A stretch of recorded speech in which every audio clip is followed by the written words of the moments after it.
There we go. Good morning or afternoon all, and welcome to the last day of GuildifyCon.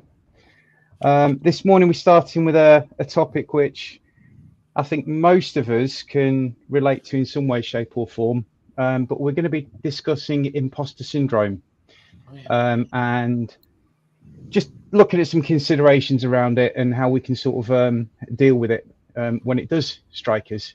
But first and foremost, if I could ask just to go around the room, so to speak, if we could start with JJ, if you'd like to introduce yourself, let us know a bit about yourself, what you're working on, etc. That'd be fantastic. Okay. I'm JJ Ackernecht. I write Homicidal Aliens Are Invading, and all I got is this stat menu and its various sequels. Book 4 should be coming out in about a month. And that's about it for now. Cool. Dawn? Yeah, I'm Dawn Chapman. I write Space Seasons and mostly sort of like geared towards the sci-fi lit RPG side of the genre. Most people know me for because I help moderate lit RPG books. So nice to see you all. Maxwell, yourself? Yeah, hi, I'm Maxwell Farmer. I'm an animal hero by day, author and dad by night, and I am the writer of the Dr. Druid Lit RPG trilogy, and then currently working on a cultivation fantasy progression series called The Last Scion. Cool. And James? Hey everybody, my name is James Hunter. For those who don't know me, I'm a lit RPG author like the other esteemed guests here on the panel. I've been doing this for about 10 years. I've written a lot of books. I think I'm on 44. Good morning all. Some of my series, Viridian Gate Online is probably my best known one. It's a kind of epic fantasy lit RPG complete series. Rogue Dungeon, it's a dungeon core reverse isekai series. Vigil Bound is another one of my series, sort of military-esque meets The Witcher. And then my newest project is the one that I'm currently working on, Discount Dan. You can find it on Royal Roads. This one's not out yet. But if you're a big fan of like Dungeon Crawler Carl, this is kind of in that same vein, at least humor-wise. So check that one out on Royal Road. Oh, sorry. And I also run Shadow Alley. I should probably mention that. My wife and I run Shadow Alley. It's one of the publishers in this space that publishes other books. I think we've done about 300 titles since we started publishing in 2017 for other people. So that's a little bit about me. Excellent. Thank you very much. We're hoping at some point as well that Rachel Nee Church may join us as well. But for now, we'll carry on as we are. So, imposter syndrome. In your own words, can you describe what you think it is?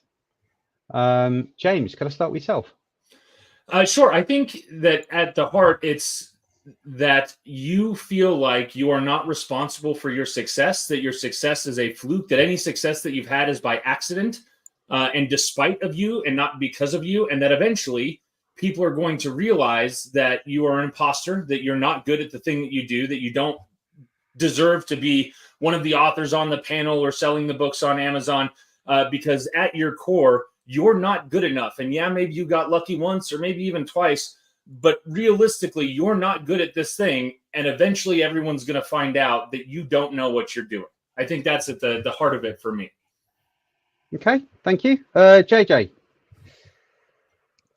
Yeah, pretty similar. Basically just boils down to this kind of like sense of unease that you don't belong where you are. That even if you have worked hard to get there, and even if you feel like, oh, there's like, yeah, whatever level of success you've achieved is something you've earned, you still are apart and separated from the other people around you and your colleagues. They've made it, you haven't. You've tricked them somehow, and you basically like it's any minute someone's gonna point at you and be like, okay, well, like there's us, and then there's you, and you're kind of like, you don't really belong here yet, or whatever.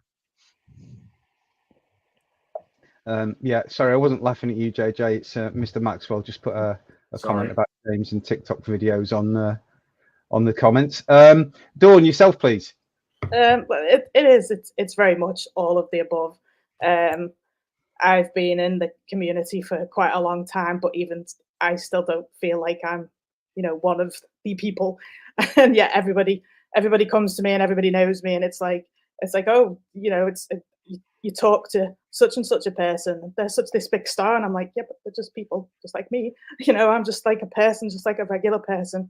For me, sort of like imposter syndrome is very much overreaching, really striving to overachieve and to be part of everything and do everything.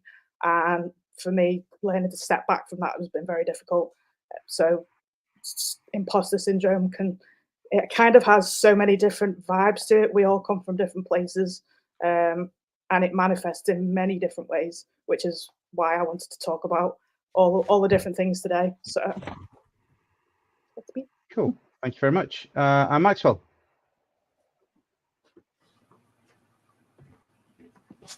Me. Yeah. I mean, all of them have said very well definitions of it. I would just kind of say, personally, it feels kind of like you're a fraud and you are unworthy to be part of wherever you're at, that you are unworthy of the success that you have or the placement that you are in. It's kind of a simple way I'd say it. Okay, so just reflecting on what Dawn just said there, because Dawn was talking about ways of it occurring type speak. Could you just expand, Dawn, on the sort of the causes for imposter syndrome from your perspective? So a lot of it is we're very much nowadays in the public sphere.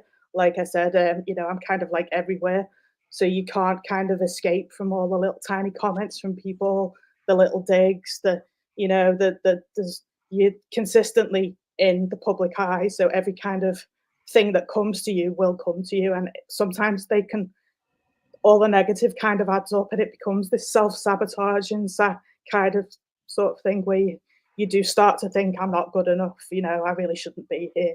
Why do I bother writing? Everybody hates me. It's like, and it's very difficult to kind of sort of everything you do, you start putting down. Even it's like I spent hours and hours on all the groups for many, many years. And then in the end, I'm like, why am I overdoing this all the time to be the person that I think everybody thinks I am, and that I think I am, that I want to be?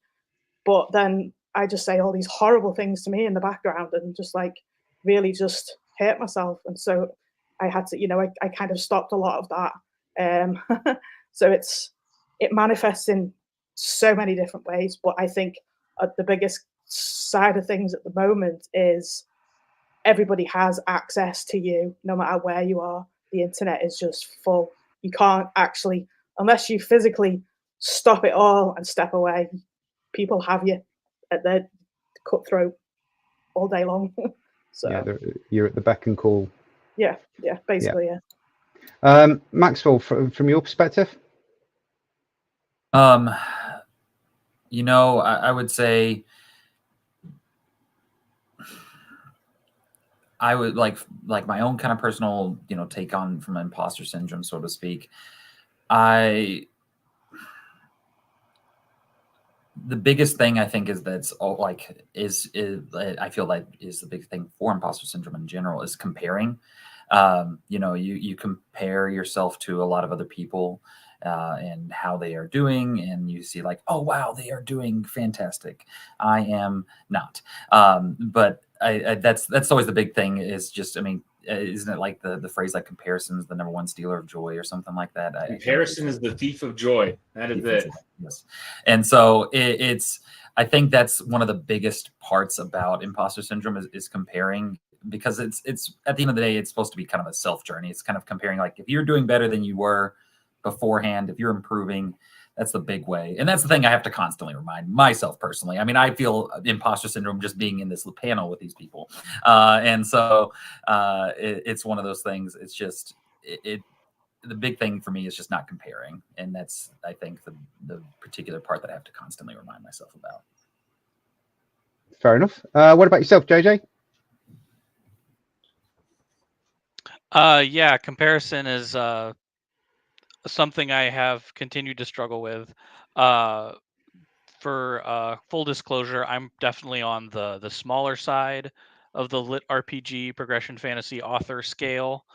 And especially when I first started, I was definitely looking at everyone's numbers. And I think in this genre in particular, because there is a focus narratively on numbers and progression, and numbers go up, feel good, it is very easy to fall into the trap of looking at your numbers and looking at everyone else's numbers and immediately brushing aside any kind of success you've had.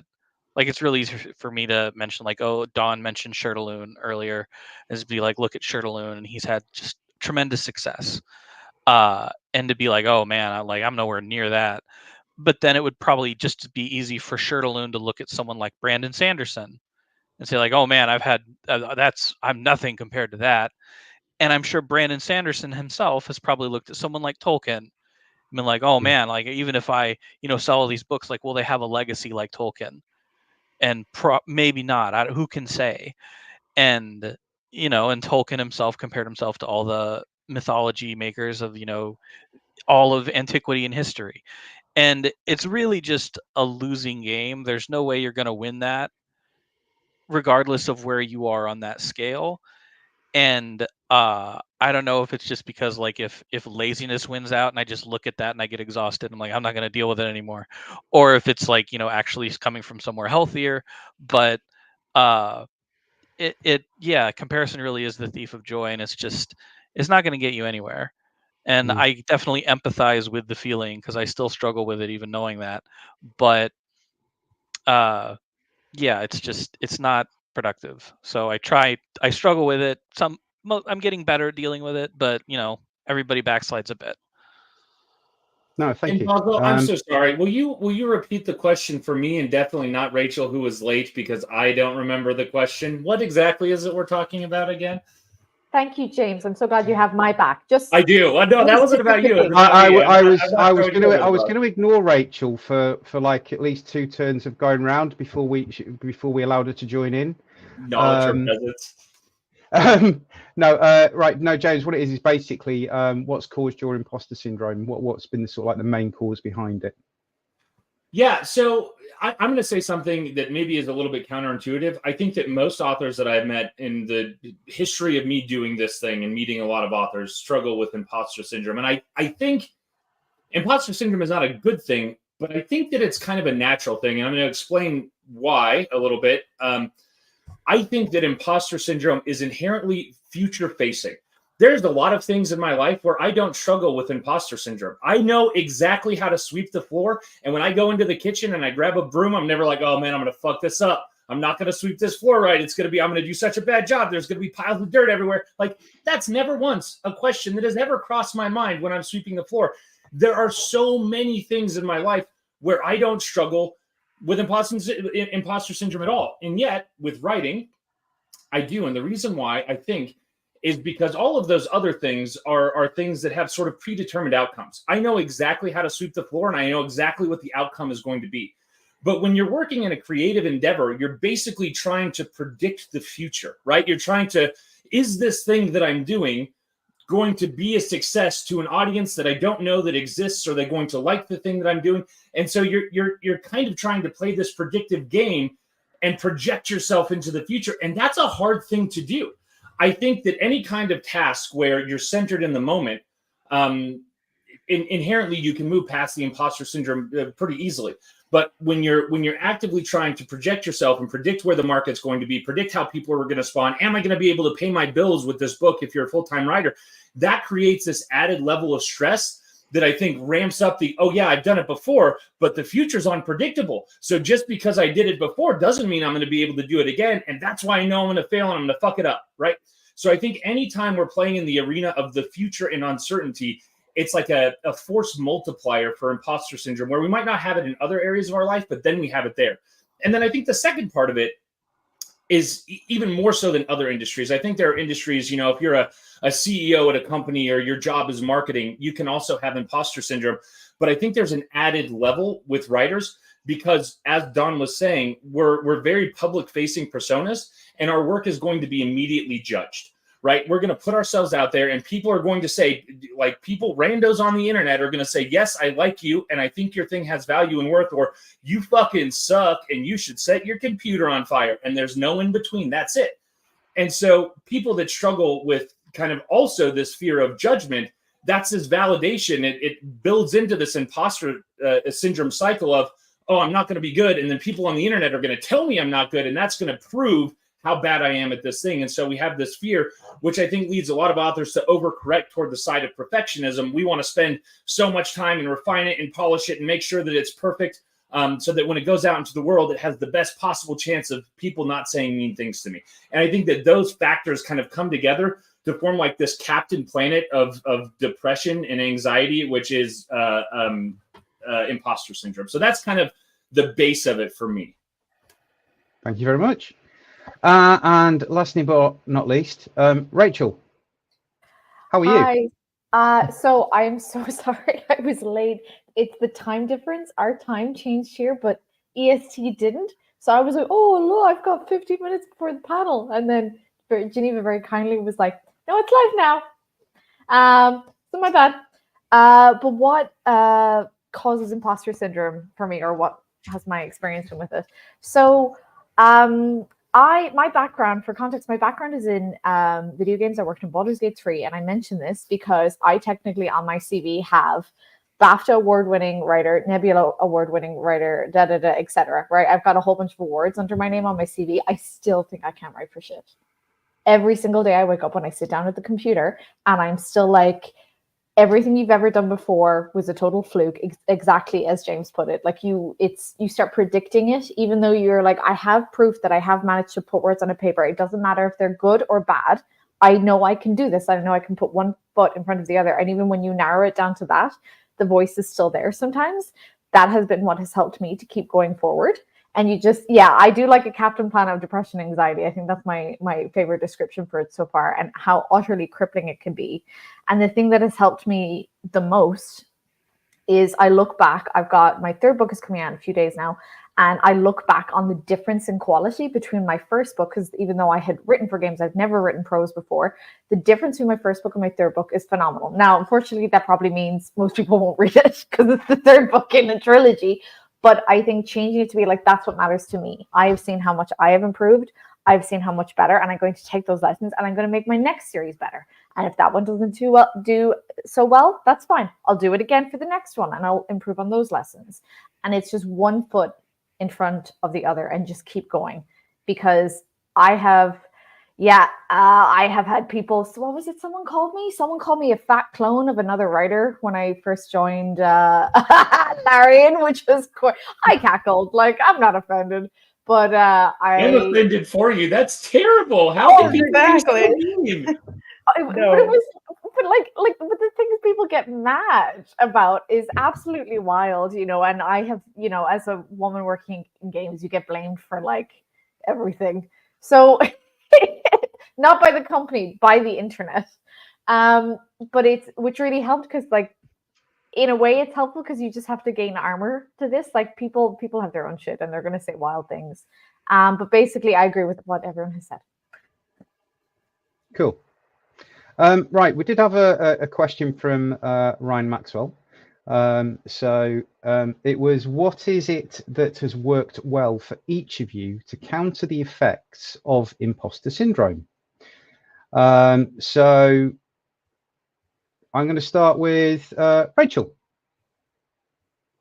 So what's worked for me really, really well is change your goalpost. So when you go in and you release a book or you release any type of creative work, if you start comparing yourself to all the hard hitters in your genre, so to be completely blunt, my trilogy has not sold extremely well, right? However, I am still so proud of it, and like I will still pour myself a very large glass of whiskey on the day it comes out in celebration, because the thing that was important for me once I realized this trilogy wasn't going to do very well commercially was, did I finish it? Did I improve it? Did I get better every single book?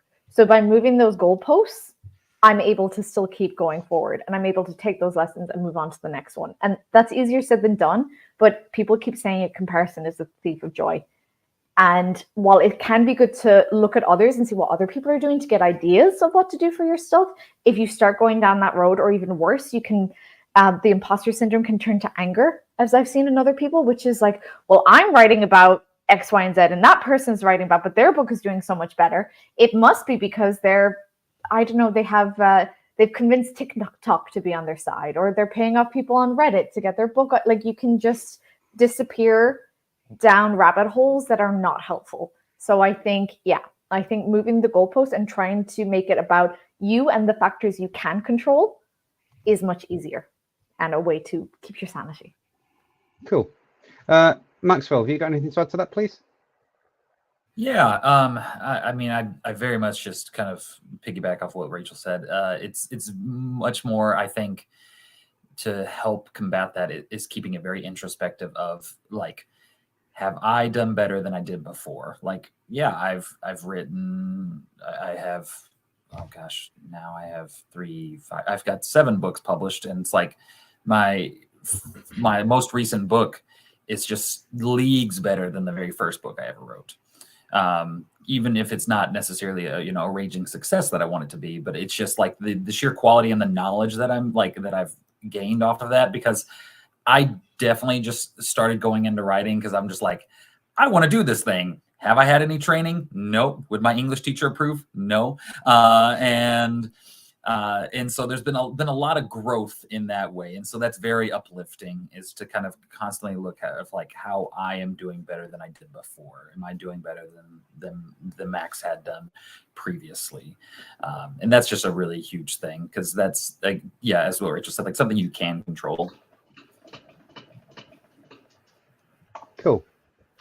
We'll go to JJ, please. Thank you, Rich.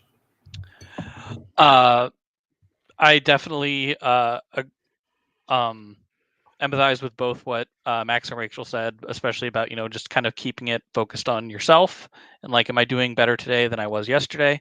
But also, one thing that I've had to kind of realize is that, like, I've had to ask myself, okay, well, you're being very hard on yourself and very judgmental about the success you've had. Would you be this judgmental about someone else? And the answer is always, no, I would not.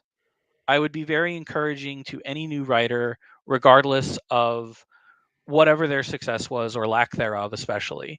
Like, if somebody new came onto the scene and was just like, oh yeah, I've got this book and I'm really proud of it and I'm going to publish it. And then it's like, they get, after a year, they've only got like 10 ratings on it or something, and that's it. And would I go be like, oh, well, okay, well, I hate to break it to you, buddy, but you're not really a writer and you need to fuck off now. So that, like, I would never do that. That is a horrible thing to do to another human being. And it's like, well, then why am I doing it to myself all the time? That's not very nice. Back of the head, Justin, yelling at front of the head, Justin. So yeah, I've just kind of had to, like, trick myself to be more positive by proxy, basically. Yeah, and that's just how, and just telling myself, like what Max and Rachel were saying, it's like, okay, I have gotten better. And even if this project now is not a success, this isn't the end. Like, I'm going to get up and I'm going to write something else tomorrow or whenever. So, keep at it. It's not the falling down, it's the staying down kind of thing. So yeah, that's hopefully, that seems to have helped me so far. No, that's great. Thank you. gonna James, can you add anything to that, please? JJ, how dare you call out my inner monologue like that? Sorry. No, it's absolutely true that the way that we talk to ourselves is atrocious. Like, I say things that I would to myself that I would never say to another living being on earth. Like, a person who goes down the street and kicks puppies, I would not treat the way that I treat myself. It's absolutely horrendous. So I feel that as well. I would say there's a couple of thoughts here. One, recognize that if you're a writer and you fall in the sort of normal distribution curve of most writers, you're going to struggle with imposter syndrome, and you're never not going to struggle with imposter syndrome. Like, when you can move away from the narrative of, I'm going to beat this one day when I accomplish X, but you're not, though. That's the thing. It's never going to go away. It's always going to be with you. And so it's not learning to, how can I not have imposter syndrome? It's, how can I live with the tension of imposter syndrome and come up with coping mechanisms to work around the imposter syndrome without feeling like a piece of shit every day. So that's the first step, is like acceptance of the thing that you are. You have this thing, it's not going away. That's baseline. A couple of things to help you sort of cope and manage with it. I think JJ's advice of learning to change your inner dialogue, of the way that you talk about yourself, being more encouraging, is vastly helpful. Don't talk to yourself the way that you would a close friend. And if a close friend is struggling, you wouldn't pile on and like kick them in the teeth. You're going to say comforting, nice things. Like, that's what we do because we're friends and not monsters. So that's a great piece of advice. I would say a couple of other things to think about. One, when you're dealing with people, especially in the online community, because that's a big part of it. The internet is a magnifying glass, and it magnifies our insecurities. So when someone says something mean about me on the internet, if I think that thing, it's going to be like, oh yeah, they see the real me. It doesn't matter what 500 people who left 500 or 5-star reviews said. The one person's like, this guy's a piece of shit and a bad writer. I'm like, they get it. They understand. I'm like, no. Ignore those people, because once you realize that everyone's opinion is not equally weighted or equally valid, it's going to help you a lot. One of the things we were talking about in another one of these panels was the idea that you're not writing your book for everyone. You're writing your book for your tribe. And a bad 1-star review, I mean, I think you can see this on Matt Dinniman's Dungeon Crawler. Go and read some of the 1-star reviews of people saying, oh, this book is, profanely gratuitous and the swearing is, makes me sick. Those are selling points to other people. Those 1-star reviews are not an indictment of Matt's book. Those 1-star reviews show that those are not the right tribe of Matt's readers. So once you recognize that not all advice is equally valid, and that you can ignore some of those outliers, that kind of helps silence those critics as well. I would also say changing your goals a little bit is really important. I try to remember that, like, sometimes you'll think, when I get done with this book and I release this book, I'm going to be happy. But you're not, though. You're maybe only going to release a book 4 times a year or 3 times a year. So if you're pinning all of your hope and success and joy on this thing coming out, you're invariably going to be disappointed. So instead, change your goalpost of, when this book comes out, I'm going to be happy. I like to do procedural goals, right? I like to divorce myself from the outcome. It doesn't matter if this book is going to do well. It matters, am I happy right now in the day that I have? Did I show up? Did I do good work? Did I sit down in the chair and write, even if it was hard? Am I happy with my outcomes? It doesn't matter what anyone else thinks. As long as I can stamp the day and say, this was good, that's my goal at the end of the day. And then the last thing I'll mention is something everyone else has kind of touched on. It's this idea of comparison. I think that comparison is one of the most insidious forces in any artist's life. Because it creates cynicism. You think that person is not a better writer than me, and yet they're having a better outcome than I am. Why not? I'm doing just as much work as they are, yet they're having the success. I've been doing this for longer than so-and-so, yet they got a bigger deal from Audible. It seeps into every facet of your life, and then it seeps into your writing, and then it sucks all of the joy out of the successes that you do have. I try to remind myself that every success that I have currently was a dream that I had formerly, right? There are so many opportunities that have come into my life that me 10 years ago would be like, holy fucking shit, there's no way that that's real. There's no way that I got that deal, or there's no way that I've written that many books, or there's no way. And yet we have a tendency to normalize our situation, where we say, oh yeah, but that's just like the way things are. But if I got this thing, it would be way better than it is. So you need to move away from sort of the outcome, the good outcome oriented thinking, move toward more goal, everyday oriented thinking, find ways to be happy and joyous, like in your day, talk to yourself better, and ignore the people that shit post online. These things will help you tremendously. Thank you very much, James. Dawn, have you got anything to add to that, please? Everybody's kind of covered most of it. I think the biggest thing is the online negativity, and the way that you can kind of look at and protect yourself. And it's all about protecting and encouraging yourself to be able to do the things that you need to do through the day by stopping doing things that are negative. So if going and looking to Amazon first, looking at your reviews first, reading all the negative stuff, don't do that. Don't look at anything in the morning. If you need to write, you're going to write. So sign in and do the things that you have to do, which is the creative side of you, which you love doing. So why should you go and look at the negative shit first? Don't go and sign into Discord and see all see all the bad stuff, or all the different comments from people. Just protect yourself and keep looking forward. There's a lot of people that are extremely negative on certain platforms, and I kind of had to work around protecting myself from that as like a moderator and sort of like helping out in all the communities. That was very, very difficult for me to step back from, because some people are extremely, just completely toxic, and it doesn't matter what or where you are, they'd still be messaging you all through the night, and they know damn well you're asleep, and you're like, you wake up in the morning, all you get is all this negative stuff about a group that you help, and it's like, why do I bother doing that when I want to be writing and I have fans, and I want to see the good stuff from my fans. And I've got people that message me when they get new books and stuff, and I try and concentrate on all them. I actually print my Facebook book every year, and all my reviews, all the good stuff. I post it to Facebook, but I post it privately to me. So when I print my book, I get all those good, positive things, and I can just flick through the pages and, oh, this is why I do this. This person absolutely made my day this morning. And I try and make sure that first thing in the morning, I see the positive side, not the negative stuff now, which I spent a lot of time doing, which definitely doesn't help. Okay. So we've all sort of touched on anxiety and stress and various bits and pieces. Now, I was always taught that anxiety and stress are healthy, and to a degree, anyway. You know, some stresses and anxiety are healthy for you to sort of like push forward and keep going.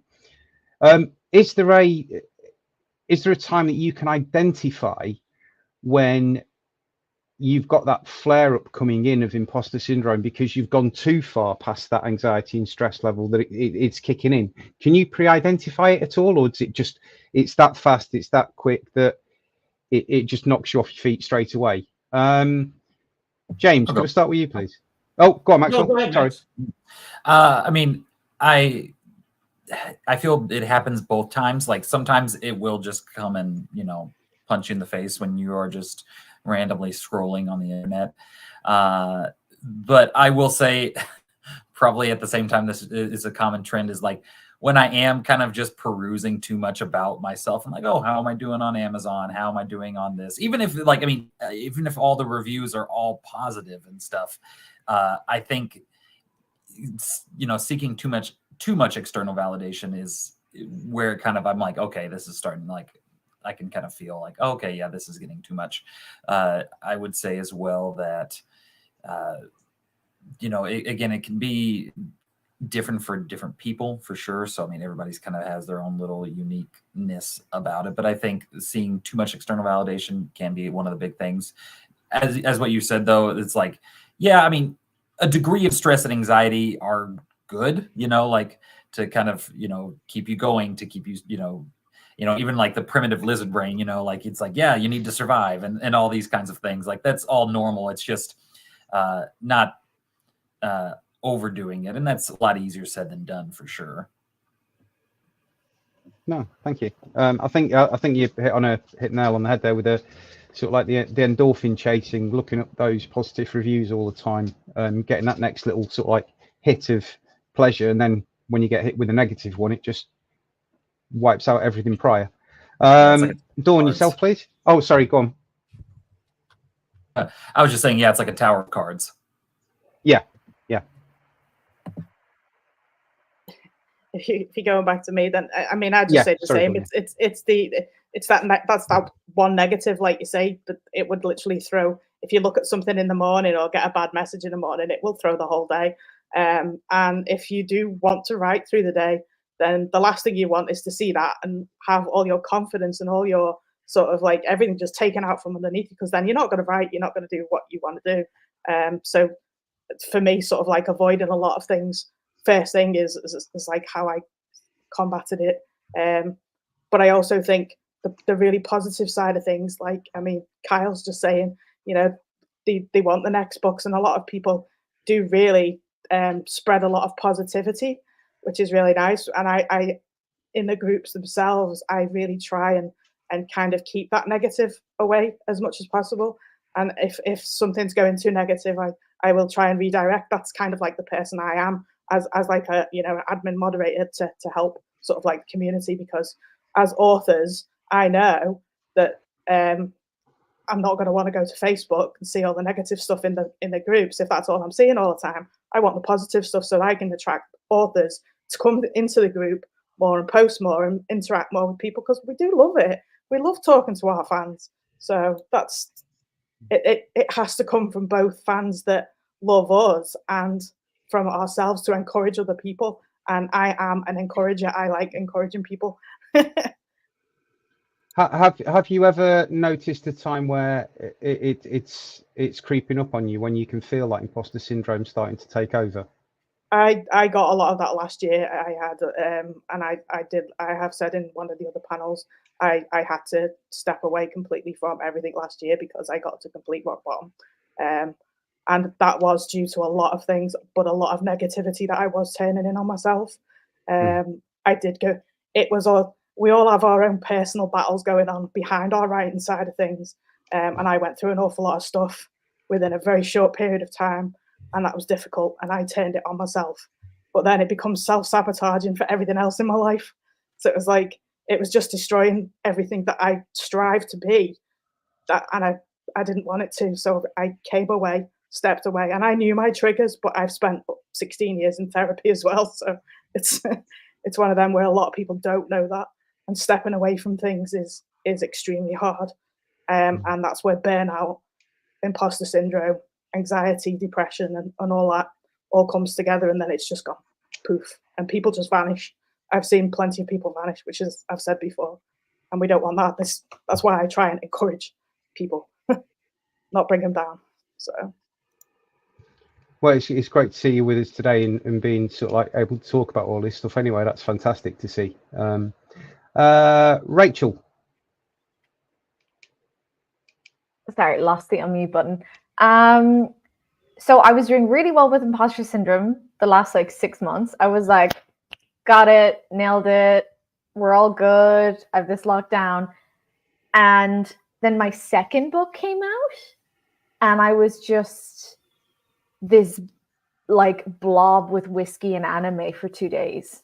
And it really took me by surprise, because the day, like when my first book came out, I was working away on the third book. You know, I had some cake, I had a good time, and then I went right back to work. I was like, no biggie, I got this.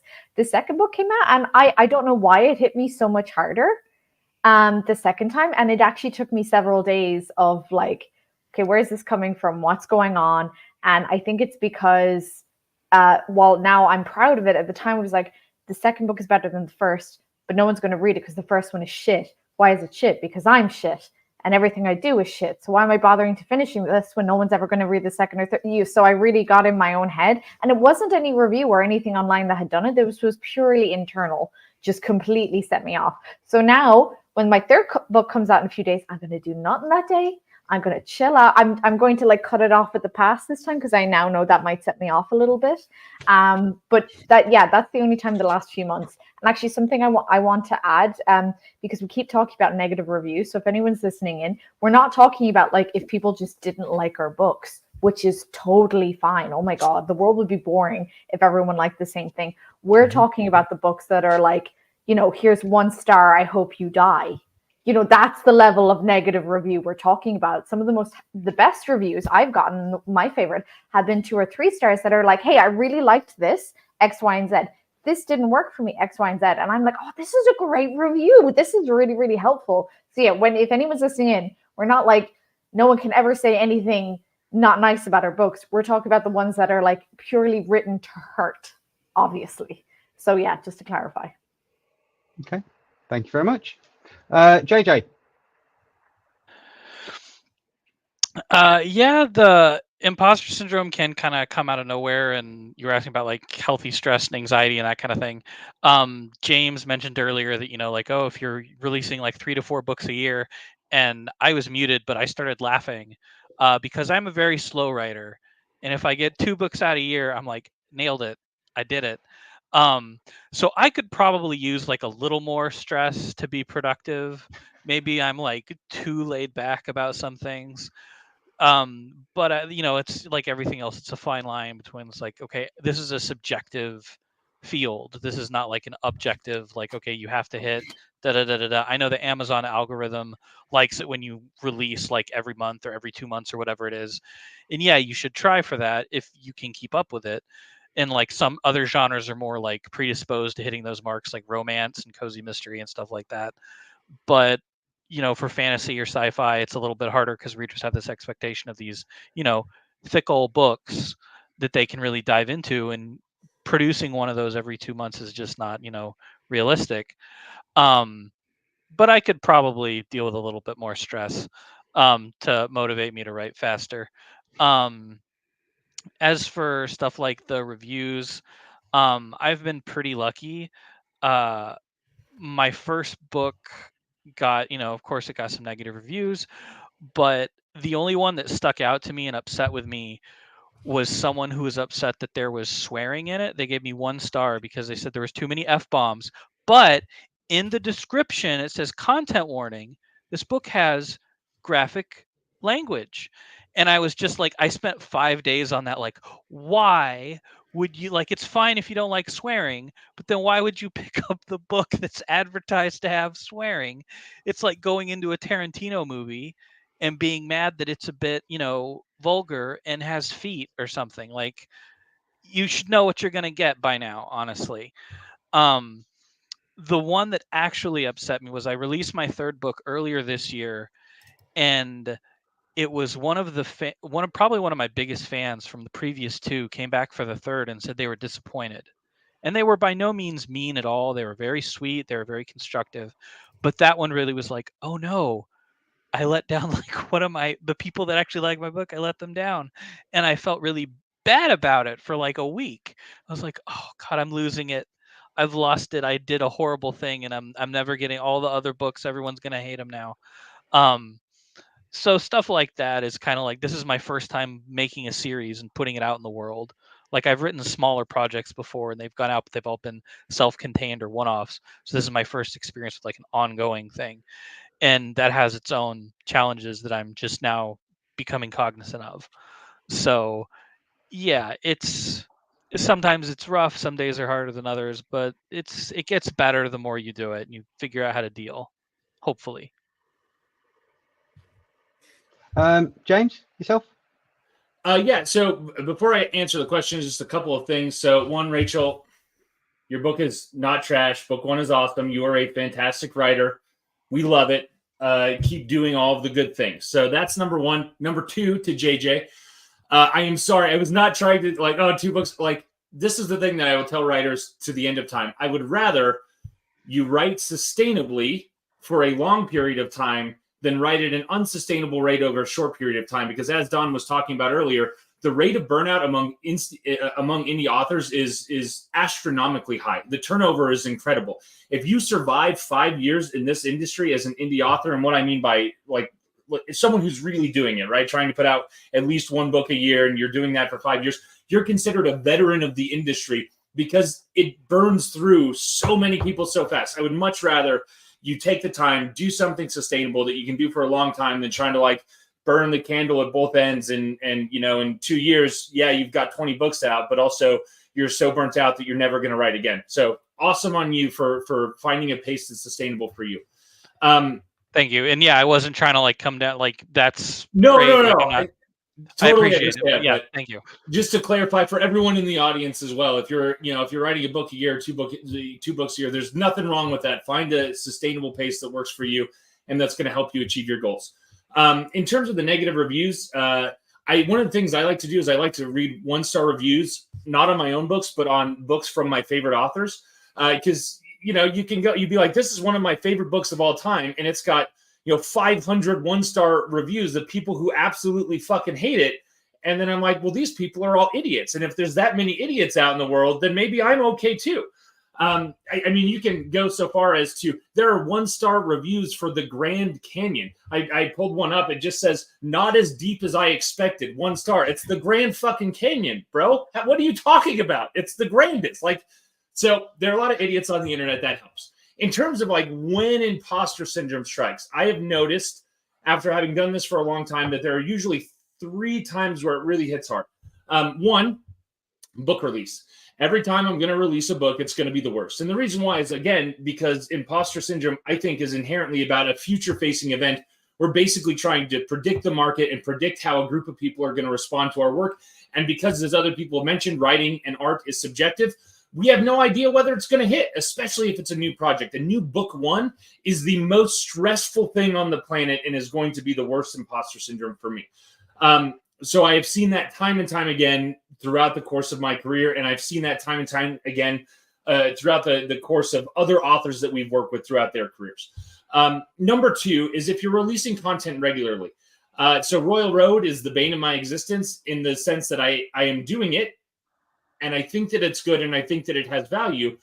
But then it basically ramps up that anticipation of judgment to like once a week or once a day if you're really prolific, which is awful. It's like having a book release, only it's every single day. It's the worst experience on the planet if you don't like being judged negatively. And so I find that I really have to be careful when I'm doing Royal Road projects, because it's not as strong as a book release, because I know if something goes wrong on Royal Road, I can change it. As where if it's a book release, it's like, well, shit, that's it. This is the thing that exists in the universe, and if it does poorly, then it does poorly. So it's less than a book release, but it's still extremely stressful and imposter syndrome inducing. And the last one that I've noticed a lot is conventions. Conventions are both ridiculously fun and also for me a contributing highlighter to imposter syndrome, because when I go to conventions, a lot of people are like, oh, James, but you're so like outgoing. No, I'm not, though. I like being alone in a room where I don't talk to people except imaginary ones. That's sort of my ideal. And so when I have to go to a place and be with people, it takes me out of my comfort zone, and all these other people are successful. And I think there's kind of this desire when you're at conventions to always put your best foot forward. You want everyone to see you in the best light. Everything's always going great. It doesn't actually matter if it's not going great. You want everyone to think that it's going great. You want everyone to think that, oh yeah, no, everything's awesome. I'm doing so well. It's all coming together, guys. And I think that can create its own level of imposter syndrome. And then the last thing is tied to productivity. If I set myself a goal of I want to produce 3 or 4 books a year, and then for whatever reason, life happens and I find that I'm falling short or I'm not being as prolific or as productive as I want, that's also a prime opportunity for imposter syndrome to be like, see, bro, you fucking suck at this. I told you, I've been telling you for years that you're not good at this. You were going to do 6 books a year and you only did 3. Suck on that. You're awful. So that's the other place where I really find the imposter syndrome comes out bad. No, thank you very much, Oli, for your answers to that. We've got a question from of all people, Paul Hasseltine. What's the line between harsh constructive criticism and being a bully troll? So when you're talking about feedback and comments and all the rest of it, where would you say that line is that it suddenly hits you and impacts you? Go on, Rachel, you can start. So as I said, I mentioned earlier, I've gotten 2 or 3 star reviews that I have been delighted with, because they have come along and said, okay, she did this well, X, Y, and Z. This, however, yeah, I got confused here because it kind of lost me here. Brought me back in the end, but it meant there was like 20% here I didn't quite follow. This character, I saw what she was going for. It didn't actually work for me because X, Y, and Z. So I've had like essays long that I've actually been delighted with, because I'm like, this is stuff I can use. So, and even there's been ones where they've just been negative, but they haven't. It's when they shift from these are things I think didn't quite work to an attack on your person. Like I've had ones that are just like, I expected more. I can't believe this person worked on Baldur's Gate 3. I've seen like all this kind of stuff. And I'm like, you're now moving from discussing like, and if you don't like the book, that is completely fine. I need to stress this. It would be boring if we all like the same thing. But when it starts moving into, what was it? One person said, this is some of the worst shit I've ever read. I'm like, dude, come on. Okay. You can't say that to me when mine can't exist. Okay. Come on, guys. So when we move into that area, it's not helpful anymore. So yeah. Also, yeah, not as grand as I expected will be my favorite way to remember not to take such reviews poorly. But yeah, that's roughly the line. Okay. Dawn, you had your hand up. I think because, like I've said, everybody we're so accessible, people tend to think that they can direct message you literally anything, and that's totally fine. And I most of the time will answer like almost all my messages on Facebook, but I've actually started to redirect people to sort of like Discord or other places where I have moderators who can help, because it can turn really sort of like nasty, and when somebody starts sort of like turning the negative on your own work, it's like, how can you actually still be kind to that person and turn them away without being sort of like nasty? And I actually had a couple of people this last 18 months who've come to me in my direct messages and said, would you like me to be constructive? And I'm just like, no. I actually say no to them now. And learning to say no to people is absolutely fine. If you're not in the right headspace to actually take that, that's perfectly okay to say no. And I don't talk to people on Facebook much anymore, because most of the time I don't have the time to like speak to one individual. If I want to talk to people, I do it in multiple groups where other people benefit from sort of like what I'm talking about as well. It's a very fine line where constructive sort of like feedback from somebody then starts to become something that's pounding in your brain and becomes that turning point for actual bullying then. And there are some really toxic people out there who will literally bully you anyway. So, but just Facebook, block, that button's there, use it, simple. And I agree with Rachel with the fact that I have some of my favorite reviews that are also 2 and 3 stars. So it's like, I've got one on in fact, I've got 2 on Goodreads. One of them is too much sex in a book that was advertised as not safe for work. So I'm like, okay, well, that's fine. And the other one is like, I don't know what drugs the author was on, but I started reading this and couldn't put it down. And I'm like, that is my favorite review. And it's like literally pages and pages of what they didn't like, but that they still couldn't stop reading the book. So it's like, it's hilarious. You have to take sort of like the good and the bad from everything. And that's kind of how you progress. And you do learn with every single book you put out. So keep putting them out. Don't let that side drag you down. Side note, I feel like Brian is shit-talking my mason jar. I'm in Kentucky, bro. If you don't drink out of a mason jar, like, you're doing it wrong. This is Southern as fuck, all right? This is the only proper way to drink almost any beverage. So I need you to get up out of here with your online This is moonshine. That's what I was. It doesn't look right. Yeah, if it's Kentucky, it's Kentucky, it's moonshine. Yeah, it's a jar of moonshine. Talk about what I'm drinking at 10 a.m., but we can all assume based on my location alone.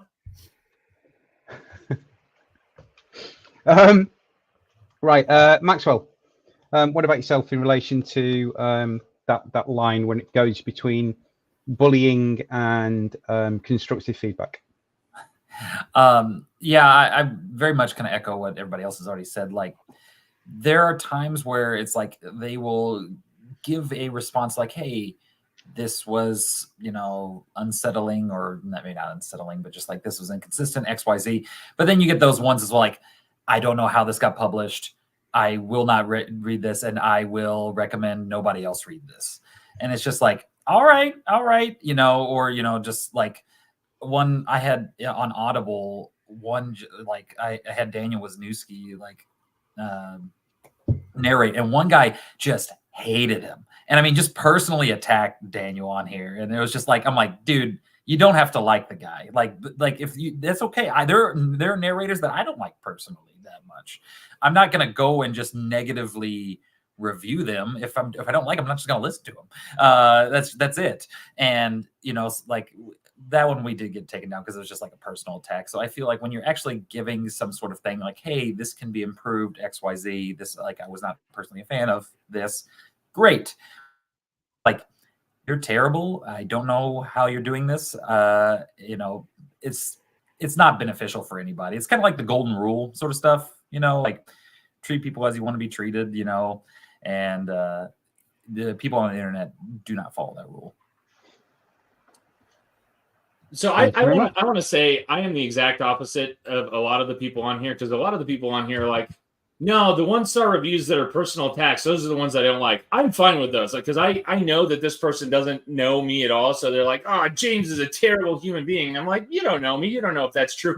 For me, the most crippling reviews usually are the 2 or the 3 stars, because those are the places where I'm most insecure, where they bring up things that could be valid, because that's my own internal monologue when it comes to imposter syndrome. It's rarely like, even though I'm hyperbolic and I joke a lot, it's really like you're a bad person.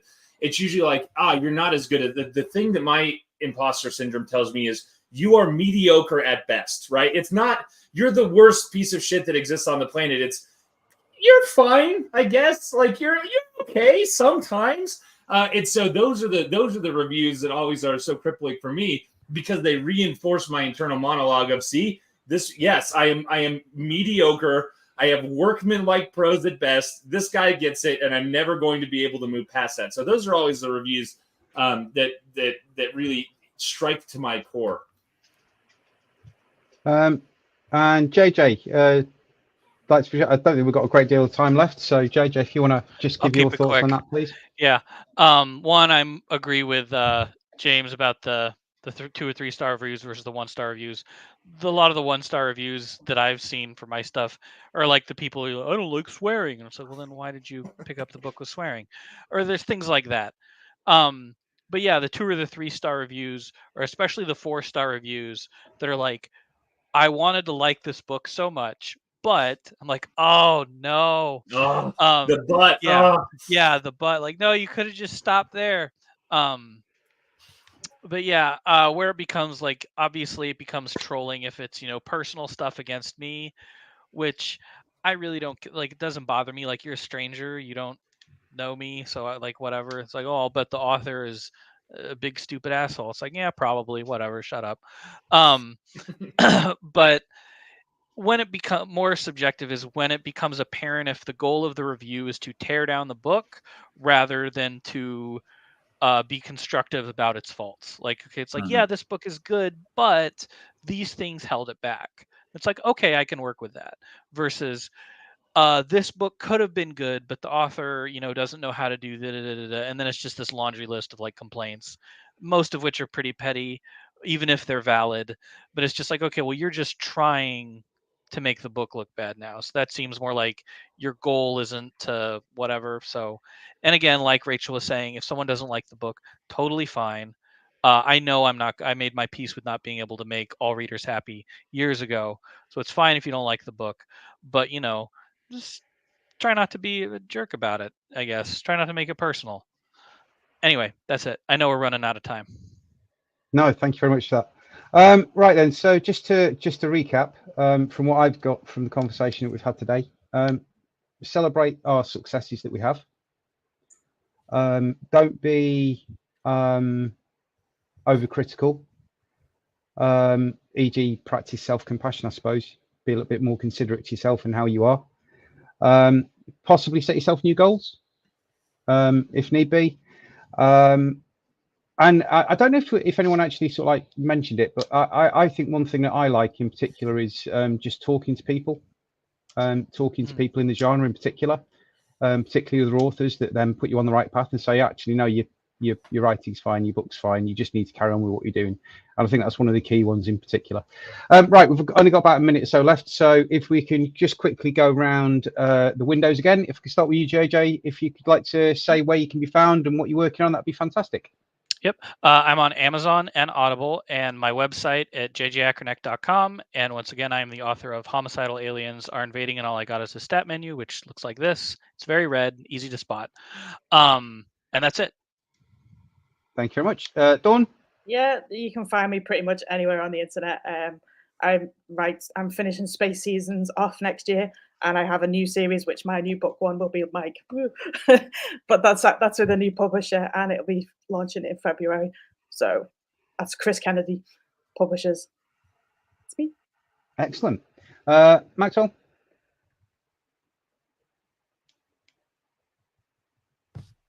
It's going to be hard to speak if I don't have my mic unmuted. I'm Maxwell Farmer. I have a lit RPG trilogy out, the Dr. Druid trilogy, and currently working on a cultivation fantasy progression series called The Last Scion. Book 2 just got out this month. Book 3 will be out this summer.